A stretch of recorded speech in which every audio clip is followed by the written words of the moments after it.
دی صرف و صرف اللہ کی رضا، اللہ کی رضا۔ اب یہ عمر بن عبدالعزیز کے گھر کی کہانی بھی سن لیجئے۔ کوئی آیا تو دیا کتنا؟ 4000 اشرفیہ 4 بہنوں کے لیے۔ اور گھر کی کیا کیفیت تھی؟ ایک دن عمر بن عبدالعزیز گھر میں تشریف لائے، ان کی بچیاں اپنے منہ پر ہاتھ رکھ کر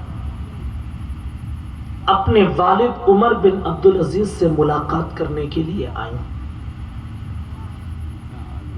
بادشاہ وقت خلیفۃ المسلمین امیر المومنین عمر بن عبدالعزیز نے اپنی بچیوں سے پوچھا کہ میری بیٹیوں یہ کیا معاملہ ہے؟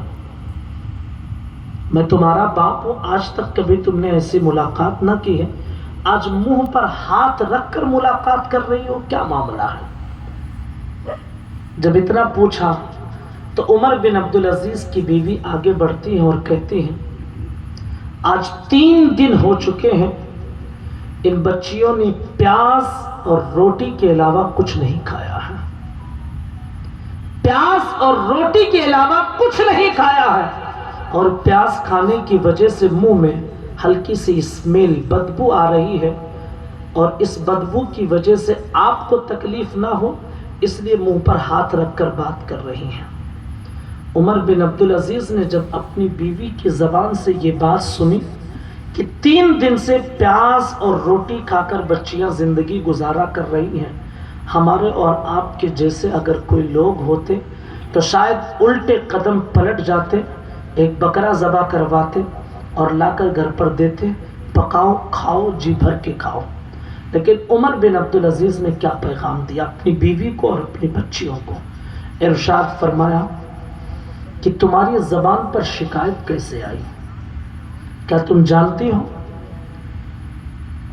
تم مستورات ہو، گھروں میں رہتی ہو، باہر کی کیفیت تم نہیں جانتی ہو۔ میں دور دراز علاقوں کا سفر کرتا ہوں، دیہاتوں کا، شہروں کا سفر کرتا ہوں، کتنے مکان اور کتنے گھر ایسے ہیں کہ وقت کا خلیفۃ المسلمین اگر اناج نہ پہنچائے تو آج بھی ان کے گھر میں نمک اور روٹی کھانے کی چیزیں نہیں ہیں۔ اللہ کا شکر ادا کرو کہ اللہ نے تمہارے گھر میں پیاز اور روٹی تو عطا فرما دی ہے، پیاز اور روٹی تو عطا کر دی ہے۔ کتنے مکان ایسے ہیں کہ روٹی کھانے کی چیز بھی کوئی چیز نہیں رہ گئی ہے، شکر ادا کرو۔ یہ درس دے رہے ہیں اپنے گھر والوں کو، اور جب اللہ کی راہ میں دینا ہوا لٹا دیا ساری دولت، اور کہہ کر دیا کہ خدا کے لیے دے رہا ہوں، یقین ہے کہ جو راہ خدا میں دوں گا مجھے اس کا حساب نہیں دینا ہے، اور جو اپنے لیے خرچ کروں گا اسے خدا کی بارگاہ میں حساب دینا ہوگا۔ آج ہم اور آپ دیکھیں، مسجد میں اگر چندہ دینا ہے، جمعہ کی جھولی کی بات کر لو، سب سے جلی نوٹ، کٹی نوٹ، پھٹی نوٹ جو رہے گا وہ مسجد کی جھولی میں جائے گا۔ 4 کون جس کی بیڑی سے جلی ہونا وہ مسجد کی جھولی میں ڈال دیں گے۔